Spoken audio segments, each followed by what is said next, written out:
ನಮಸ್ಕಾರ ನಾನು ಶಂಕರ ಹೆಗಡೆ. ಒಬ್ಬರು ಪಾಪ ನನ್ನ ಫಾಲೋವರು ಯೂಟ್ಯೂಬಿಂದು ಪ್ರಶ್ನೆ ಕೇಳಿದ್ರು. ಎಸ್ ಎನ್ ಕೃಷ್ಣ ಅವರ ಜಾತಕ ಅವರೆಲ್ಲೋ ಇದು ಮಾಡಿದ್ದಾರೆ, ಜಗದೀಶ್ ಅಂತ ಅವ್ರ ಹೆಸರು. ನಾನು ಅನಲೈಸ್ ಮಾಡಿದಲ್ಲಿ ಇನ್ನೂ ತಪ್ಪಾಯ್ತಾ, ಯಾಕೋ ಸರಿ ಬಂದಿಲ್ಲ ಎಸ್ ಎನ್ ಕೃಷ್ಣ ಅವ್ರ ಬಗ್ಗೆ ಅಂತ ಅಂದರು. ಸಿಂಪಲಾಗಿ ಹೇಳ್ತೀನಿ, ಈ ಜಾತಕಕ್ಕೆ ನಾನು ಭಾಳ ಚಿಕ್ಕವನಿದ್ದಾಗಲೇ, ಅಂದರೆ ನನ್ನ 29ನೇ ವಯಸ್ಸಿಗೆ ಪ್ರಿಡಿಕ್ಷನ್ ಕೊಟ್ಟಿದ್ದೆ. ರಾಜ್ಕುಮಾರ್ ಅವರ ಅಬ್ಡಕ್ಷನ್ ಆದ ನಂತರ 2 ದಿವಸ ಎದುರುಗಡೆ ನಾನು ಒಂದು ದಿವಸನೇ 2 ದಿವಸ ನಾನು ಅವ್ರ ಕ್ಯಾಬಿನಲ್ಲಿದ್ದೆ. ವೈರಲ್ ಆಗಿಬಿಡ್ತು ನಾನು ಹೇಳಿದ್ದು. ಆಗಲ್ಲ ನಮ್ಮ ಜ್ಯೋತಿಷಿಗಳು ಟಿ ವಿ ಅವರು ದುಡ್ಡು ಕೊಡ್ತಾಯಿದ್ರು. ಏನಿವೆ ದೊಡ್ಡ ಅಮೌಂಟ್ ಆಗ್ತಿತ್ತು, ಆಗಲ್ಲ ಅವ್ರು ಕೊಡ್ತಾಯಿರೋದು. ಪಾಪ ಆಗ ಅವ್ರ ಹತ್ರ ಕರ್ಕೊಂಡು ಹೋದ್ರೆಲ್ಲ ಜಾತಕ ಎಲ್ಲ ಕೊಟ್ಟಿದ್ರು. ಬಟ್ ಆಮೇಲೆ ನಾನು ಮರೆತು ಬಿಟ್ಟಿದ್ದೆ. ಬಟ್ ಅದಕ್ಕಿಂತ ಮೊದಲು 99ರಲ್ಲಿ ದೇವೇಗೌಡರು ನನ್ನ ಮದುವೆಗೆ ಬರೋಕ್ಕಿಂತ ಮೊದಲನೇ ದೇವೇಗೌಡರು ನನಗೆ ಈ ಜಾತಕ ಕೊಟ್ಟಿದ್ರು, ಅವ್ರ ಮನೇಲಿ ಕೊಟ್ಟಿದ್ದರು. ಆಮೇಲೆ ದೇವೇಗೌಡರು ಹೇಳಿದ್ರು, ಎಸ್ ಎನ್ ಕೃಷ್ಣ ತುಂಬ ಬುದ್ಧಿವಂತ ಅಂತ ತಿಳ್ಕೊಂಡಿದ್ದೆ, ನಾನು ಕ್ಯಾಬಿನೆಟ್ ಮಿನಿಸ್ಟರ್ ಸರಿ ಮಾಡಿಲ್ಲ ಅಂತ ಒಂದು ಮಾತಾಡಿದ್ರು. ದೇವರಣ ಸತ್ಯ ಆಯಿತು. ಇರಲಿ, ಈಗ ದೇವೇಗೌಡರು ರಾಜಕೀಯದಲ್ಲಿದ್ದರೆ ಎಸ್ ಎನ್ ಕೃಷ್ಣ ಬಿಟ್ಬಿಟ್ಟಿದ್ದಾರೆ. ಹಾಗೆ ನೋಡ್ಕೋದ್ರೆ ಎಸ್ ಎನ್ ಕೃಷ್ಣ ಅವರೇ ವಯಸ್ಸಲ್ಲಿ ಸ್ವಲ್ಪ ಹಿರಿಯರು. ನೋಡಿ, ಅವರು ಮುಖ್ಯಮಂತ್ರಿ ಆಗಿದ್ದು 1999ರಲ್ಲಿ. ನಾನು ಆಗಲೇ ಬೆಂಗಳೂರಿಗೆ ಬಂದಿದ್ದು. ಇಲೆಕ್ಷನ್ಗಿಂತ ಒಂದು ಕೆಲವು ತಿಂಗಳು ಮೊದಲೇ ಬಂದಿದ್ದೆ, ಜುಲೈದಲ್ಲಿ ಬಂದಿದ್ದೆ ನಾನು. ಆಮೇಲೆ 2000ನೇ ಇಸ್ವಿಯಿಂದ ನಾನು ತುಂಬ ದೊಡ್ಡದಾಗಿ ಬೆಳೆದೆ. ದೇವ್ರದೇ, ನಾನು ಬೆಳೆದೆ ಅಂತ ಹೇಳೋದಲ್ಲ, ದೇವ್ರು ಬೆಳೆಸ್ದ. ಇಲ್ಲಿ ಒಂದು ಕಾಂಬಿನೇಷನ್ನ ಮರಿಬಾರ್ದು. ನೋಡಿ, ಯಾರಾದರೂ ಒಂದು ಮುಖ್ಯಮಂತ್ರಿ ಆಗಬೇಕು ಅಂತಂದರೆ ಅವರ ದಶಾಭುಕ್ತಿಗಳಿಗೆ ಗೋಚಾರಕ್ಕೆ ಸಂಬಂಧಿಸಿದಂತೆ 4ನೇ ಮನೆ ಪಟ್ಟಾಭಿಷೇಕ, 5ನೇ ಮನೆ 4ನೇ ಮನೆ ಸಿಂಹಾಸನ ಸ್ಥಾನ, 5ನೇ ಮನೆ ಪಟ್ಟಾಭಿಷೇಕ ಆಯಿತಾ, 10ನೇ ಮನೆ ಭಾಳ ಇಂಪಾರ್ಟೆಂಟ್ ಆಗಿರುತ್ತೆ. ಅದಕ್ಕೆ ಸಂಬಂಧಿಸಿದಂಥ ದಶಾಭುಕ್ತಿಗಳೆಲ್ಲ ಚೆನ್ನಾಗಿ ಬರಬೇಕು. ನೋಡಿ, ಇವರ ಜಾತಕದಲ್ಲಿ ನಾನೊಂದು ಕಾಂಬಿನೇಷನ್ ಹೇಳಿದ್ದೇನೆ, ಮಿರಾಕಲ್ ಬಾಬಾ ಕಾಂಬಿನೇಷನ್ ಅಂತ. 3ನೇ ಮನೆ ಅಧಿಪತಿ 10ರಲ್ಲಿದ್ದಾಗ ಅದಕ್ಕೆ ಸಂಬಂಧಿಸಿದಂಥ ದಶಾಭುಕ್ತಿ ಅಥವಾ ಪ್ರತ್ಯಂತರ ಬಂದ್ರೂ, ಗೊತ್ತಾಯ್ತಾ, ಮಹಾದಶ ಭುಕ್ತಿ ಅಥವಾ ಅಂತರ ಪ್ರತ್ಯಂತರ ಸಬ್ ಪಿರಿಯಡ್ ಅಂತ ಏನಾದರೂ ಕರ್ಕೊಳ್ಳಿ, ಅದು ಬಂದಾಗ ಆ ದಶಾಭುಕ್ತಿಗಳಲ್ಲಿ ಸಡನ್ನಾಗಿ ಏನೋ ಒಂದು ಮೇಜರ್ ಚೇಂಜಸ್ ಆಗ್ತದೆ. ಯುವರಾಜ್ ಸಿಂಗ್ ಅವರು R6 ಹೊಡೆದನ್ನು ನಾನು ತೋರಿಸಿದ್ದೇನೆ ಮಿರಾಕಲ್ ಬಾಬಾದಲ್ಲಿ.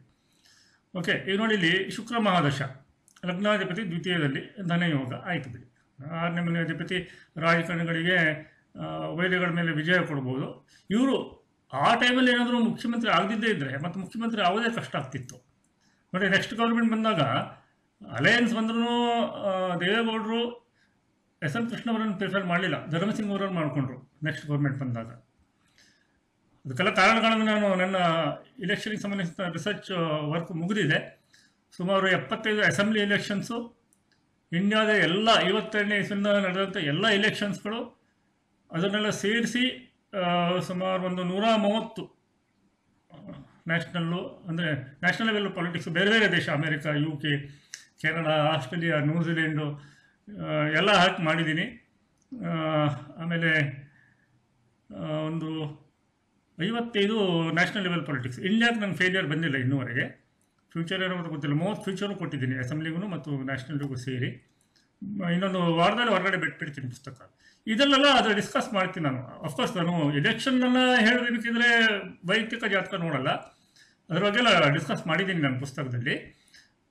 ಬಟ್ ಮುಖ್ಯಮಂತ್ರಿ ಆಗ್ತಾರೆ ಇಲ್ವಾ ಅಂತ ಹೇಳಬೇಕು. ನೋಡಿ, ನಾನು ರೇವಂತ್ ರೆಡ್ಡಿ ಅವರು ಹಾಕಿದ್ನಲ್ಲ, ಅವರು ಮಿಸಸ್ ಜಾತಕ ನೋಡ್ಕೊಂಡೇ ಹೇಳಿದ್ದೆ. ಅದಕ್ಕೆಲ್ಲ ಕಾರಣಗಳಿರ್ತವೆ. ನಮ್ಮ ಅಂಶ ಅಂತ ಇರೋದು ಸುಮ್ಮನೆ ಅಲ್ಲ, ಅದಕ್ಕೆ ತುಂಬ ಬೆಲೆ ಇದೆ. ಈಗ ಇಲ್ಲಿ ಬನ್ನಿ ನೋಡಿ, ಇವರು ಮುಖ್ಯಮಂತ್ರಿ ಆದಾಗ ಶುಕ್ರ ಮಹಾದಶ, ಲಗ್ನಾಧಿಪತಿ ದ್ವಿತೀಯ ಧನಯೋಗ, ಆಮೇಲೆ ಭುಕ್ತಿ ಬುಧನದ್ದು ಆಗಿತ್ತು. ಬುಧ ಪಂಚಮಾಧಿಪತಿ ಪಟ್ಟಾಭಿಷೇಕ. ಹಾಗೆಯೇ ಲಾಭಸ್ಥಾನದಲ್ಲಿದ್ದಾನೆ, ಅಲ್ಲಿ ಸ್ವಲ್ಪ ಅಫ್ಲಿಕ್ಷನ್ ಇದೆ, ಬಟ್ ಗುರುದೃಷ್ಟಿನೂ ಇದೆ. ಶನಿ ಯೋಗಕಾರಕನಾಗಿ ಒಳ್ಳೆ ಫಲನೇ ಹಾಕ್ತಾನೆ ಇಲ್ಲಿ. ಬಟ್ ನೋಡಿ, ಪ್ರತ್ಯಂತರ ಅಲ್ಲಿ ಹೊಡೆದ್ಬಿಡ್ತು ಅಲ್ಲಿ ಅದ್ಭುತವಾಗಿ. ಚಂದ್ರ 3ನೇ ಮನೆ ಅಧಿಪತಿ 10ರಲ್ಲಿ, ಮಿರಾಕಲ್ ಬಾಬಾ. ಇನ್ನೊಂದು ನವಾಂಶ ನಿಮಗೆ ಬಿಟ್ಬಿಡ್ತೀನಿ, ದಶಾಂಶ ಸ್ವಲ್ಪ ಅಷ್ಟೇ ಟಚ್ ಮಾಡ್ತೀನಿ. ಇಲ್ಲಿ ಚಂದ್ರ ನೋಡಿ 10ನೇ ಮನೆ ಅಧಿಪತಿಯಾಗಿ 2ರಲ್ಲಿ ರಾಹುಗ್ರಸ್ತ. ಬಟ್ ಅಲ್ಲಿ ನೋಡಿ ಕುಜ ನೋಡ್ತಾನೆ ಲಾಭದಿಂದ 2ನೇ ಮನೆ ಅಧಿಪತಿಯಾಗಿ.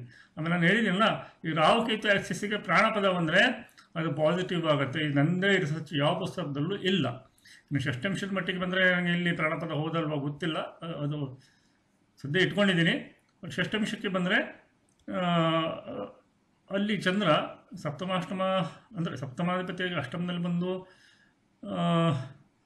ಪ್ರಾಣಪದದಿಂದ ಇದಾಯಿತು ಏನೋ ಗೊತ್ತಾಗ್ತಿಲ್ಲ. ಬಟ್ ಈ ದಶಾಭುಕ್ತಿ ನೋಡಿದ್ರೆ ಅಲ್ಲಿ ಶುಕ್ರ ದಶ ನೋಡಿಕೊಳ್ಳಿ, 11ನೇ ಮನೆಯಲ್ಲಿ ಗುರು ಸಂಗಡ ಇದ್ದಾನೆ. ಬುಧ ನೋಡ್ಕೊಳ್ಳಿ 12. ಇದು ಷಷ್ಠಮಿಷ ಎಷ್ಟರ ಮಟ್ಟಿಗೆ ಕರೆಕ್ಟು ನನಗೆ ಗೊತ್ತಿಲ್ಲ, ಅದು ನೋಡೋಣ. ಬಟ್ ರಾಶಿ ಕುಂಡಲಿಲೇ ಇಲ್ಲಿ ನೀಟಾಗಿ ಬರುತ್ತೆ.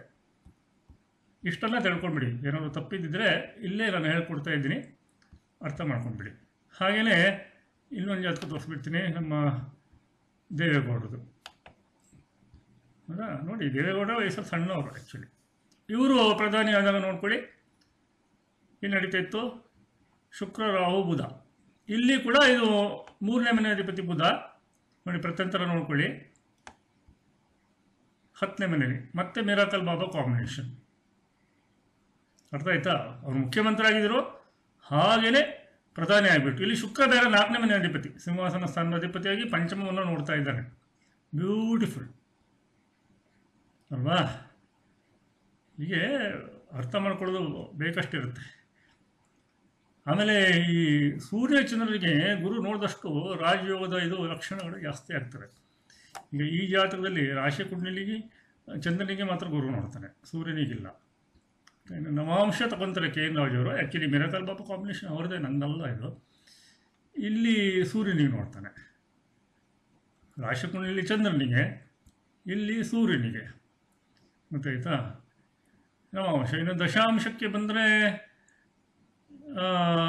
ಇಲ್ಲಿ ಗುರು ಏನು ಮಾಡ್ತಿದ್ದಾನೆ, ಸೂರ್ಯನ ಸಂಗಡ ಇದ್ದಾನೆ. ಓಕೆ, ಚಂದ್ರನ ಕನೆಕ್ಟಿವಿಟಿ ಇಲ್ಲ. ಹಾಗೆ ನೋಡೋಕೆ ಹೋದರೆ ನಾವು ಏನೂ ಮಾಡೋಕ್ಕಾಗಲ್ಲ. ಯಾರ್ಯಾರು ಏನೋ ಹೇಳ್ತಾರೆ. ಆ್ಯಕ್ಚುಲಿ ನಾನು ಎಸ್ ಎಂ ಕೃಷ್ಣ ಅವರ ಇದನ್ನು ಇಟ್ಕೊಂಡಿರಲಿಲ್ಲ ಡಾಟಾ, ಯಾಕಂದರೆ ಕಂಪ್ಯೂಟರ್ ಇರಲಿಲ್ಲ. ಆಮೇಲೆ ಡಿ ಕೆ ಶಿವಕುಮಾರ್ ಅವ್ರ ಮನೆಗೆ ಹೋದಾಗ ಅವರೇ ಕೊಟ್ಟರು, ಇಟ್ಕೊಡಿ ಅಂತ. ನಾನು ಕೇಳಿದೆ, ನಿಮ್ಮ ಹತ್ರ ಇದೆಯಾ ಕೊಡಿ ಅಂತ ಕೇಳಿದಾಗ ಕೊಟ್ಟರು. ಡಿ ಕೆ ಶಿವಕುಮಾರ್ ಅವ್ರ ಜಾತಕದಲ್ಲಿ ಮೇಷಲಗ್ನಕ್ಕೆ ಸೂರ್ಯಚಂದ್ರ ಯೋಗಕಾರಕರು ಇದೆ. ಲುಮಿನಿರಸ್ದ ಹೊಳೆಯುವ ಗ್ರಹಗಳು ಸೂರ್ಯಚಂದ್ರ ರಾಜಗ್ರಹಗಳು.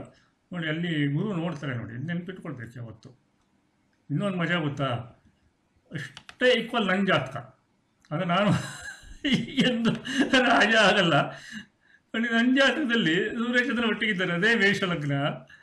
ಇದು ರಾಜಯೋಗ ದಶ ನಡೀತಾ ಇದೆ ನಂದು, ಆಯಿತಾ? ಆಮೇಲೆ ಈ ಎರಡೂ ಲುಮಿನರಿಸ್ಗಳಿಗೆ ಸೂರ್ಯಚಂದ್ರನಿಗೆ ರಾಜಯೋಗದಲ್ಲಿರುವಂಥ ಗುರು, ವಿಪರೀತ ರಾಜಯೋಗ ಅಂತ ಇಟ್ಕೊಳ್ಳಿ. ಪರಾಶರ ಹೇಳ್ತಾರೆ ಗುರು 9ನೇ ಮನೆ ಅಧಿಪತಿ 8ನೇ ಮನೆಯಲ್ಲಿದ್ದರೆ ದೊಡ್ಡ ರಾಜಯೋಗ ಅಂತ. ಅಫ್ಕೋರ್ಸ್ ವಿಪರೀತ ರಾಜಯೋಗ ಆಗುತ್ತೆ. ಮೇಷಲಗ್ನಕ್ಕೆ ಕರ್ಕಲಗ್ನಕ್ಕೆ ಆಗುತ್ತೆ. ಆಮೇಲೆ ಈತ ಪುಷ್ಕರ ನವಾಂಶದಲ್ಲಿದ್ದಾನೆ ಇಲ್ಲಿ ಗುರು ನನ್ನ ಜಾತಕದಲ್ಲಿ, ನವಾಂಶದಲ್ಲಿ ಉಚ್ಚ. ಓಕೆ, ಸೊ ನಾನು ಯಾಕೆ ರಾಜನಾಗಲ್ಲ ಅಂತಂದರೆ ನನಗೆ ಅದರಲ್ಲಿ ಇಂಟ್ರೆಸ್ಟ್ ಇಲ್ಲ. ನಾನು ರಾಜ ಪುರೋಹಿತನಾಗ್ತೀನಿ ಸದ್ಯದಲ್ಲಿ, ಇದನ್ನು ನೆನಪಿಟ್ಕೊಳ್ಳಿ. ಮತ್ತೊಂದಿಷ್ಟು ವಿಚಾರಗಳನ್ನ ಮತ್ತೆ ಹಂಚ್ಕೊಳ್ತೀನಿ. ಅಲ್ಲಿವರೆಗೆ ವೇಟ್ ಮಾಡ್ತಾಯಿರಿ. ನಮಸ್ಕಾರ. ನಿಮ್ಮ ಸಹಾಯಕ್ಕೆ ಸಪೋರ್ಟಿಗೆ ತುಂಬ ಧನ್ಯವಾದಗಳು. 50,000 ಹತ್ರ ಬರ್ತಾಯಿದೆ. ಅದೇನು ನನಗೆ ನಾನು ಹಾಕು ವೀಡಿಯೋಗಳೇ ಅಪರೂಪ. ಅಯ್ಯೋ ಅದು ಬಂತು ಅಂತಂದರೆ ಅದು ನಾನು ಹಾಕಿರೋ ಕೆಲವು 100 ವೀಡಿಯೋಸ್ಗಳಿಗೆ ಅದು ದೊಡ್ಡದು ಅಂತಲೇ ತಿಳ್ಕೊಂಡ್ಬಿಡಿ. ಅದು ಕನ್ನಡದಲ್ಲೇ ಹೆಚ್ಚು ಮಾಡ್ತಾ ಇದ್ದೇನೆ ನಾನು. ಇಂಗ್ಲೀಷಲ್ಲಿ ಫೇಸ್ಬುಕ್ಕಲ್ಲಿ ಹಾಕಿ ಟೈಟಲ್ ಕೊಡ್ತಾ ಇದ್ದೇನೆ. ಆಯ್ತು, ಮತ್ತೆ ಸಿಗೋಣ. ನಮಸ್ಕಾರ. ಸಂಶಯ ನಿವಾರಣೆ ಆಗಿದೆ ಅಂತ ತಿಳ್ಕೊಂಡಿದ್ದೀನಿ. ಏನಾದ್ರು ಮತ್ತೆ ಸಂಶಯ ಇದ್ದರೆ ಕಾಮೆಂಟ್ ಮಾಡಿ. ಧನ್ಯವಾದ.